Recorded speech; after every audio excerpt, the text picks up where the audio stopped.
Since my last video about how to make progressive house like Twinsick slowly grew over the time, I decided to make a second one. Today we're gonna remake that Dog Days Are Over remix because I love it and I think you'll love it too. So let's go guys. We start with the drums and they are actually quite simple. It contains out of a kick and 3 rides I layered together.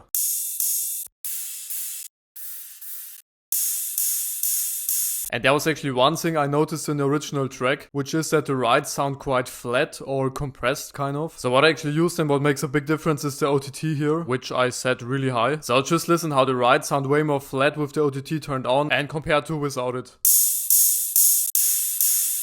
And besides that, I just used this EQ here to make them a bit more present in the highs. And they also spread it out really wide in the stereo field, which makes the rides really important for this track. Actually more important than the chords here, in my opinion. And that's actually already it with the drums for this track. Let's quickly listen how they sound together. Amazing. We also have the downlifters here, and here they used one which slowly goes up and then goes down again, similar to this. And then we also have this one to give it this attack in the beginning.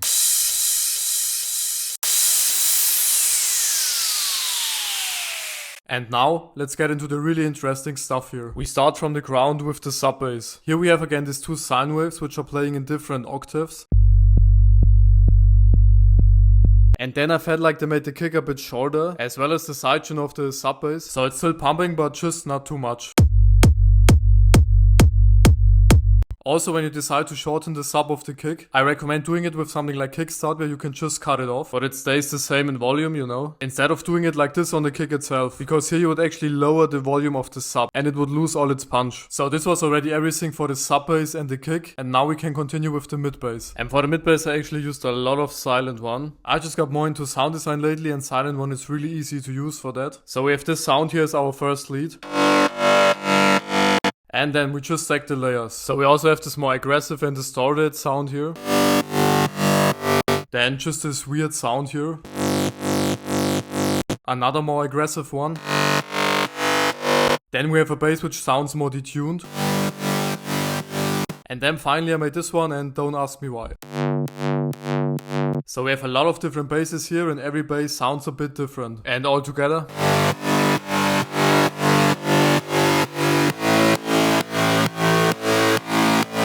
And as you can see here, I kept them more mono again, just to keep the mix as clean as possible. And we also use the same sidechain here as in the sub bass, just to make them fit together really perfect. And then we can already have a quick listen of what we have so far.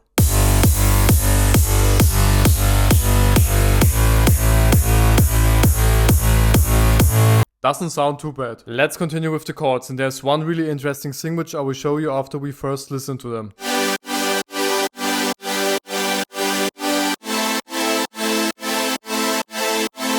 And you might have already noticed something, which is this one note here. So instead of only the C, we also let the B play here, which is called a dissonance in this case. And this actually can make it really a lot more emotional on the last chord.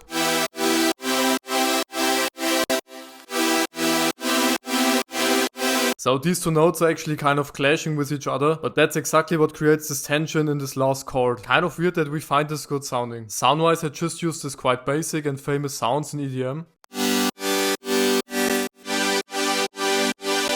And this one here is a bit more interesting because it has this vocalish character to it. And finally we have the sound here an octave higher. It was actually made for hardstyle, this sound. And other than that, there's nothing crazy going on with the chords. I just added some pianos as well, quiet in the background.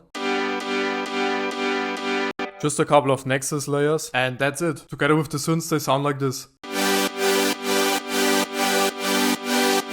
Nice. But they are really just there for the background, so they are not so important. Before we come to the leads, we have a quick listen again of what we have so far.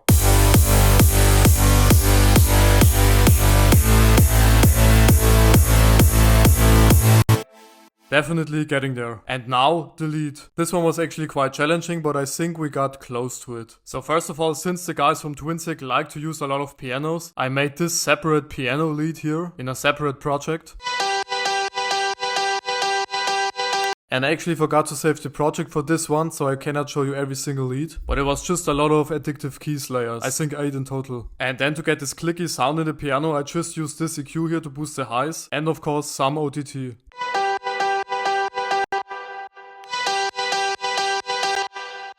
That was the piano lead, and then we of course also have our main lead, which sounds like this.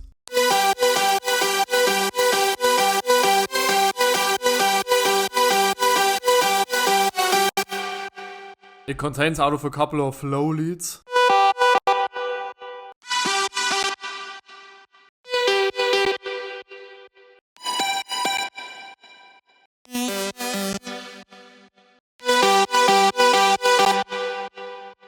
And then of course the high ones.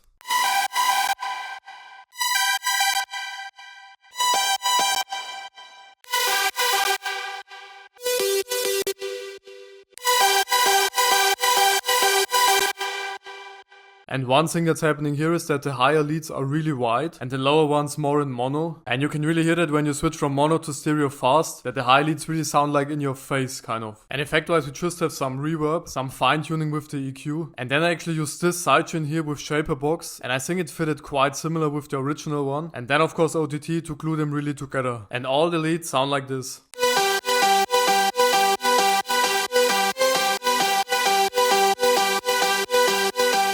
Nice. And then I have one more thing I want to talk about, which is this vocal stutter effect. Since I don't have the original vocals now, I will just use another vocal to explain this. It's actually quite simple. You just need to have a plugin like Shaper Box, for example. Then you need to have a curve similar to this and set the length to 1/16. And together with some sidechain, you already have the effect.